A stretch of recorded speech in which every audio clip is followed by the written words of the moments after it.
Olha só o que eu conheci. 140 anos atrás, lá em 1883, um escritor escocês muito famoso chamado Robert Stevenson escreveu um livro que atravessou gerações intitulado A Ilha do Tesouro. E esse livro, apesar de não ter sido a primeira vez que foi utilizado a temática de piratas como entretenimento, certamente foi o livro que mais popularizou o assunto. Isso porque algumas coisas que nós acreditamos ser referência do estilo de vida dos piratas vieram exatamente deste livro, não refletindo exatamente com a realidade, como por exemplo, papagaio no ombro, perna de pau, o código de honra dos piratas, enterrar tesouro. E essas coisas certamente influenciaram obras futuras. Livro que, aliás, eu recomendo muito a leitura.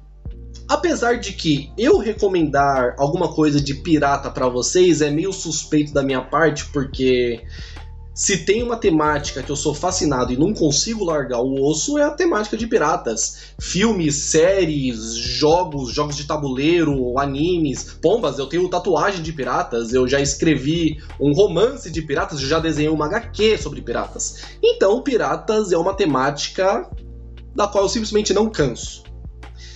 Mas eu preciso confessar que os piratas do qual eu sou tão apaixonado são uma versão completamente romantizada e muito, muito distorcida do que aconteceu na verdade. Piratas não possuíam outra ferramenta para sobreviver que não fosse o horror da crueldade. Os motivos que levavam alguém a ser pirata eram vários. Porém, o motivo principal que levava 99,9% das pessoas para o mar era a pura e simples falência.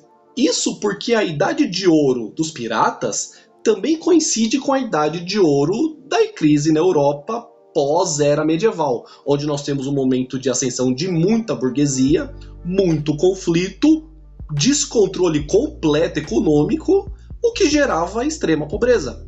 Então o principal motivo para uma pessoa se tornar pirata era basicamente o desespero da fome.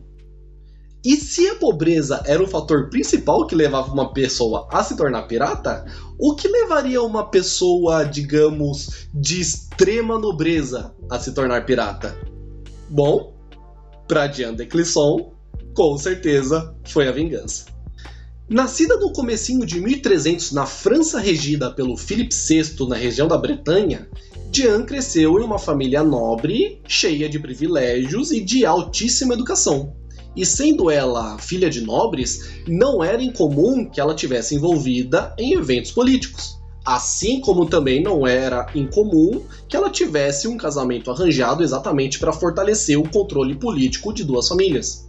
E é exatamente isso que acontece quando ela chega aos seus 20 anos, ela acaba se casando com um nobre cavaleiro e comandante militar, e guarde aqui essa informação, Olivier III de Clisson, daí o sobrenome dela, Jean de Clisson.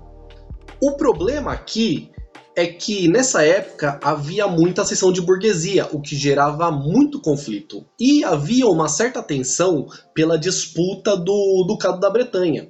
E essa disputa era entre dois nobres muito importantes, que era o João de Montfort e o Carlos de Blois.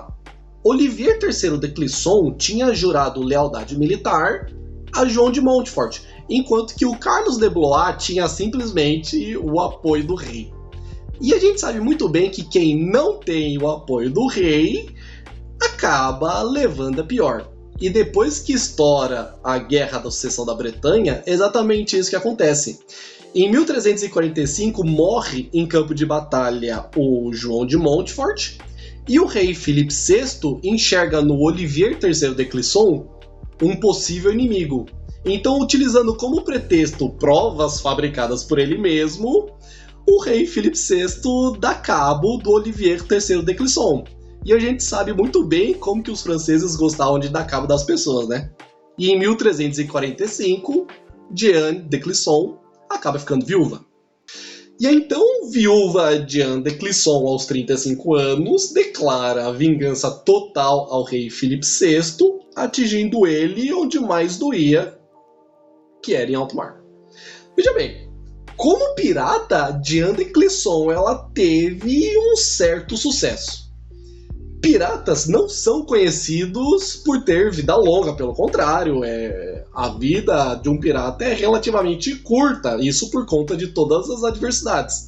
Não só por causa de doenças como o escorbuto, mas também pela baixa qualidade de alimentação e pela falta de higiene, e também pela própria violência de ser um pirata, onde talvez, com muita sorte, você não morresse por conta de uma batalha, mas provavelmente morresse por conta dos ferimentos dela.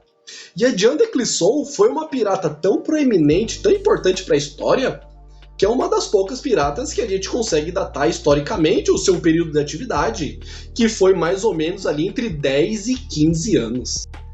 Ao longo dos anos, Diane de Clisson causou tanto prejuízo para o rei que ele acabou apelidando ela de Leoa da Bretanha.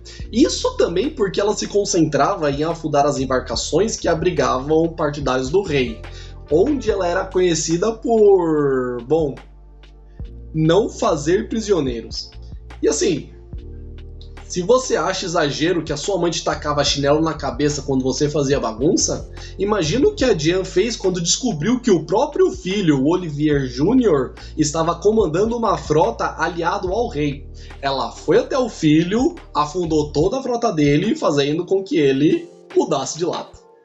Mas é claro, Diane de Clisson só conseguiu sobreviver tanto tempo como pirata porque, como ela era filha de nobres, ela tinha o apoio de franceses que estavam contra a própria coroa da França, assim como ela tinha muito contato com a nobreza da Inglaterra, que não só fornecia abrigo, mas também um certo poderio militar. E foi exatamente essa mesma aliança que fez uma certa pressão política para que ela se aposentasse da vida de pirata, e realmente assim ela faz. Inclusive, ela se casa novamente com o tal de Sir Walter Bentley, com quem ela vive o resto de seus dias confortavelmente na Inglaterra. Até a próxima!